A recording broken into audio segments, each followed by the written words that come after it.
Itel എന്ന ബ്രാൻഡിന്റെ itel S24 എന്ന പുതിയൊരു സ്മാർട്ട് ഫോൺ ഇപ്പം ഇന്ത്യൻ മാർക്കറ്റിൽ ലോഞ്ച് ചെയ്തിട്ടുണ്ട്. 11,000 രൂപ പ്രൈസ് റേഞ്ചിലാണ് ഈ ഫോൺ വരുന്നത്. ഈ ഒരു വീഡിയോയിൽ നമ്മൾ നോക്കാൻ പോകുന്നത് ഐടെൽ S24 എന്ന ഫോണിന്റെ ഒരു സ്പെസിഫിക്കേഷൻ അനാലിസിസ് ആണ്. നമ്മൾ ആദ്യം എടുത്തു വരേണ്ട ചില ഫീച്ചേഴ്സിനെ പറ്റി പറയുകയാണെന്നുണ്ടെങ്കിൽ, ഒന്നാമത്തെ ഒരു കാര്യം, ഈ ഫോണിന്റെ ബേസ് വേരിയന്റിൽ തന്നെ 8 GB റാം വരുന്നുണ്ട്. അതുപോലെ തന്നെ 128 GB ഇന്റേണൽ വരുന്നുണ്ട്. പൊതുവേ ഈ ഒരു പ്രൈസ് റേഞ്ചിൽ ഇത്രയും കൂടിയ റാമും കാര്യങ്ങളൊന്നും കാണാറില്ല. 128 GB ഇന്റേണൽ വരാറുണ്ട്, പക്ഷേ 8 GB റാം അധികം കാണാറില്ല. അതുകൊണ്ട് തന്നെ അത് നമുക്ക് എടുത്തു പറയേണ്ട ഫീച്ചേഴ്സിൽ തന്നെ ഉൾപ്പെടുത്താവുന്നതാണ്. പിന്നെ സ്റ്റീരിയോ സ്പീക്കേഴ്സ് വരുന്നുണ്ട് ഈ ഒരു പ്രൈസ് റേഞ്ചിൽ, അതും എടുത്തു പറയേണ്ട ഫീച്ചേഴ്സിൽ തന്നെ ഉൾപ്പെടുത്താവുന്നതാണ്. DTS സൗണ്ടും ഇതിൽ സപ്പോർട്ട് ചെയ്യുന്നുണ്ട്. പിന്നെ ഈ ഒരു ഫോണിൽ കളർ ചേഞ്ചിങ് ബാക്ക് പാനലും കാര്യങ്ങളൊക്കെ വരുന്നുണ്ട്. അത് നമുക്ക് എടുത്തു പറയേണ്ട ഫീച്ചേഴ്സിൽ ഉൾപ്പെടുത്താവുന്നതാണ്. ഈ പ്രൈസ് റേഞ്ചിൽ വരുന്ന ഫോണുകളിൽ അധികം ഈ ഒരു ഫീച്ചർ കാണാറില്ല. പിന്നെ ക്യാമറയുടെ കാര്യത്തിൽ 108 mega pixel main camera sensor ഈ ഫോണിന്റെ ബാക്കിൽ വരുന്നുണ്ട്. ISOCELL HM6 സെൻസറാണ് വരുന്നത്. പിന്നെ ഇതിന്റെ കൂടെ രണ്ടാമത് വലിയ യൂസ് ഒന്നുമില്ലാത്ത ഒരു QVGA ലെൻസ് ആണ് കൊടുത്തിരിക്കുന്നത്. എന്തായാലും 108 mega pixel main camera sensor വരുന്നുണ്ട്. അപ്പം അത് എടുത്തു പറയേണ്ട ഫീച്ചേഴ്സിൽ ഉൾപ്പെടുത്താവുന്നതാണ്. അത് പറയുമ്പോഴും പറയേണ്ട ഒരു കാര്യം എന്താണെന്ന് വെച്ചാൽ, നമ്മൾ ക്യാമറ ടെസ്റ്റിംഗ് ഒന്നും നടത്തിയിട്ടില്ല. Just on paper camera specification മാത്രം ബേസ് ചെയ്തിട്ടാണ് ഈ കാര്യങ്ങൾ പറയുന്നത്. അപ്പം ഇതാണ് എടുത്തു പറയേണ്ട ഫീച്ചേഴ്സിൽ പറയാനുള്ള കാര്യങ്ങൾ. ഇനി ഈ ഒരു പ്രൈസ് റേഞ്ചിൽ വലിയ തരക്കേടില്ല എന്ന് തോന്നിയിട്ടുള്ള ഫീച്ചേഴ്സിനെ പറ്റി പറയുകയാണെന്നുണ്ടെങ്കിൽ, ഈ ഫോണിന്റെ ഫ്രണ്ടിൽ 8 മെഗാ പിക്സൽ സെൽഫി ക്യാമറ എടുത്തിട്ടുണ്ട്. പിന്നെ ബാറ്ററിയുടെ കാര്യത്തിൽ 5000 mAh ബാറ്ററി ഒക്കെ വരുന്നുണ്ട്. 18 വാട്ടിന്റെ ഫാസ്റ്റ് ചാർജിംഗ് സപ്പോർട്ടാണ് വരുന്നത്. ഈ ഒരു പ്രൈസ് റേഞ്ചിൽ തരക്കേടില്ലാത്തൊരു ചാർജിംഗ് സ്പീഡാണ്. Type-C ചാർജിംഗ് പോർട്ടും ഇതിൽ കൊടുത്തിട്ടുണ്ട്.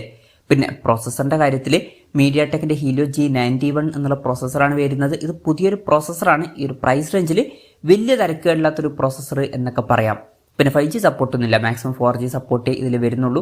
LPDDR4Xന്റെ റാമും eMMC സ്റ്റോറേജ് ടൈപ്പ് ഇതിൽ കൊടുത്തിട്ടുള്ളൂ. ഈ ഒരു പ്രൈസ് റേഞ്ചിൽ UFS 2.2 സ്റ്റോറേജ് ടൈപ്പ് ഉണ്ടായിരുന്നെങ്കിൽ കുറച്ചും കൂടി നന്നായനെ. പിന്നെ മെമ്മറി എക്സ്പാൻഡ് ചെയ്യണമെന്നുണ്ടെങ്കിൽ ഡെഡിക്കേറ്റഡ് മെമ്മറി കാർഡ് സ്ലോട്ട് ഈ ഫോണിൽ കൊടുത്തിട്ടുണ്ട്. അതായത് 2 സിം യൂസ് ചെയ്യുമ്പോൾ തന്നെ ഒരു മെമ്മറി കാർഡ് നമുക്ക് സെപ്പറേറ്റ് ആയിട്ട് യൂസ് ചെയ്യാവുന്നതാണ്. പിന്നെ മെമ്മറി ഫ്യൂഷൻ എന്നുള്ള ഫീച്ചറും ഇതിൽ വരുന്നുണ്ട്. അതായത് എക്സ്ട്രാ റാം വേണ്ട സമയത്ത് ഇന്റേണൽ മെമ്മറിയിൽ നിന്ന് കുറച്ച് മെമ്മറി എടുത്തിട്ട് അത് റാമായിട്ട് യൂസ് ചെയ്യുന്നതായിരിക്കും.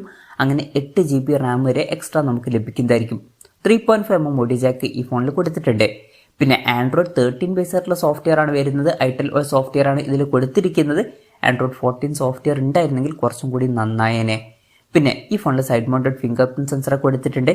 ഫോണിന്റെ വെയിറ്റ് വരുന്നത് 192 ഗ്രാമാണ്. തിക്നെസ് വരുന്നത് 8.3mm ആണ്.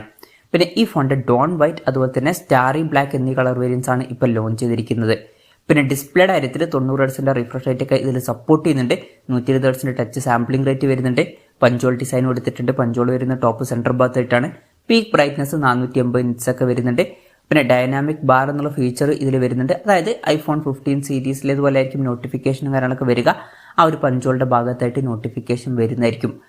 ഇതൊക്കെയാണ് തിരക്കേടില്ലാത്ത ഫീച്ചേഴ്സിന്റെ ലിസ്റ്റിൽ പറയാനുള്ള കാര്യങ്ങൾ. ഇനി ഈ ഒരു പ്രൈസ് റേഞ്ചിൽ കുറച്ചൊക്കെ നിരാശപ്പെടുത്തി എന്ന് തോന്നിയിട്ടുള്ള ഫീച്ചേഴ്സിനെ പറ്റി പറയുകയാണെന്നുണ്ടെങ്കിൽ, 6.6 ഇഞ്ചിന്റെ HD+ ഡിസ്പ്ലേ ആണ് ഈ ഫോണിൽ വരുന്നത്. LCD പാനലാണ് ഉപയോഗിച്ചിരിക്കുന്നത്. ഈ ഒരു പ്രൈസ് റേഞ്ചിൽ ഫുൾ HD റെസൊല്യൂഷൻ ഉണ്ടായിരുന്നെങ്കിൽ കുറച്ചും കൂടി നന്നായേനെ. ഇതിൽ ഫുൾ HD റെസൊല്യൂഷൻ വരുന്നില്ല. ഇതൊക്കെയാണ് മൊത്തത്തിൽ ഫീച്ചേഴ്സിനെ പറ്റി പറയാനുള്ള കാര്യങ്ങൾ. ഇനി വിലയുടെ കാര്യം പറയുകയാണെന്നുണ്ടെങ്കിൽ, 8 GB റാം 128 GB ഇന്റേണൽ വെർഷന്റെ വില വരുന്നത് 10,999 രൂപയാണ്. പിന്നെ ഇനീഷ്യലി ചില ഓഫേഴ്സും കാര്യങ്ങളൊക്കെ ഉണ്ട്. 1000 രൂപയുടെ ഓഫറും കാര്യങ്ങളൊക്കെ ലഭിക്കുന്നതായിരിക്കും. പിന്നെ ഇത് കൂടാതെ 999 രൂപയുടെ ഐടെൽ 42 എന്നുള്ള വാച്ച് ഫ്രീ ആയിട്ട് ലഭിക്കുന്നതായിരിക്കും. എന്തായാലും ഓവറോൾ നോക്കുകയാണെന്നുണ്ടെങ്കിൽ, ഈ ഒരു പ്രൈസ് റേഞ്ചിൽ തന്നെ നമുക്ക് ഈ ഫോണിൽ കളർ ചേഞ്ചിങ് ബാക്ക് പാനലുമായിട്ട് വരുന്ന ഒരു ഫോൺ ലഭിക്കുന്നുണ്ട്. അതുപോലെ തന്നെ 8 GB റാം ഒക്കെ കൊടുത്തിട്ടുണ്ട്. സ്റ്റീരിയോ സ്പീക്കേഴ്സ് ഒക്കെ വരുന്നുണ്ട്. പിന്നെ 108 mega pixel main camera sensor ഒക്കെ വരുന്നുണ്ട്. ഇതുപോലുള്ള ഫീച്ചേഴ്സ് ഒക്കെ നിങ്ങൾക്ക് വേണം എന്നുണ്ടെങ്കിൽ ഈ ഫോൺ നോക്കാം എന്നേ ഉള്ളൂ. മൊത്തത്തിൽ നോക്കുമ്പോൾ ഈ ഒരു പ്രൈസ് റേഞ്ചിൽ ഇത് അത്ര മികച്ചൊരു ഫോണാണ് എന്നൊന്നും പറയാൻ പറ്റില്ല.